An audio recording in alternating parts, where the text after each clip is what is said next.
దివంగత మాజీ ముఖ్యమంత్రి వైఎస్ రాజశేఖర రెడ్డి 75వ జయంతి వేడుకలు ఘనంగా జరుగుతున్నాయి. ఇడుపలపాయలోని వైఎస్ఆర్ ఘాట్ వద్ద వైఎస్ విజయమ్మ, మాజీ సీఎం వైఎస్ జగన్మోహన్ రెడ్డి నివాళులర్పిస్తున్నారు. లైవ్ ద్వారా చూద్దాం.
జూలై 8వ తేదీన వైఎస్ రాజశేఖర రెడ్డి జన్మించారు. డాక్టర్ వృత్తి చేపట్టిన ఆయనకు ప్రజలకు మరింత సేవ చేయాలన్న తపనతో రాజకీయాలను ఎంచుకున్నారు.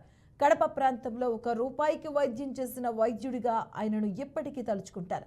ఇక రాజకీయ పరంగా ఆయన సొంత పార్టీలోనైనా ప్రత్యర్థి పార్టీ నేతలైనా విభేదించవచ్చు, కానీ ఆయన్ను వ్యక్తిగతంగా మాత్రం ఎవరూ శత్రువుగా చూడరు.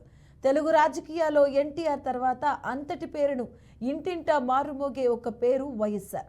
ఇక ఆయన మరణించిన 15 ఏళ్ళు అవుతున్నా ఇప్పటికీ ఆయన పేరు అందరి మనసులో ఉంటుందంటే ఆయన చేసిన పనితీరు, అమలు చేసిన పథకాలు. అందుకే ఎప్పటికీ ఆయన ప్రజల గుండెల్లో నిలిచిపోతారు అనడంలో ఎలాంటి సందేహం కూడా లేదు.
దివంగత మాజీ ముఖ్యమంత్రి వైఎస్ రాజశేఖర రెడ్డి 75వ జయంతి వేడుకలు ఘనంగా జరుగుతున్నాయి. ఇడుపలపాయలోని వైఎస్ఆర్ ఘాట్ వద్ద వైఎస్ విజయమ్మ, మాజీ సీఎం వైఎస్ జగన్మోహన్ రెడ్డి, అలాగే షర్మిల నివాళులర్పించారు. లైవ్ చూస్తే అలాగే 1949 జూలై 8వ తేదీన వైఎస్ రాజశేఖర రెడ్డి జన్మించడం జరిగింది. ఇక డాక్టర్ వృత్తి చేపట్టిన ఆయనకు ప్రజలకు మరింత సేవ చేయాలి అన్న తపనతో రాజకీయాలను ఎంచుకున్నారు.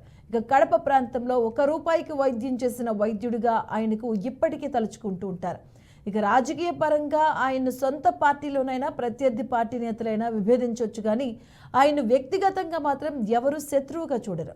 తెలుగు రాజకీయాల్లో ఎన్టీఆర్ తర్వాత అంతటి పేరును ఇంటింటా మారుమోగే పేరు వైఎస్ఆర్.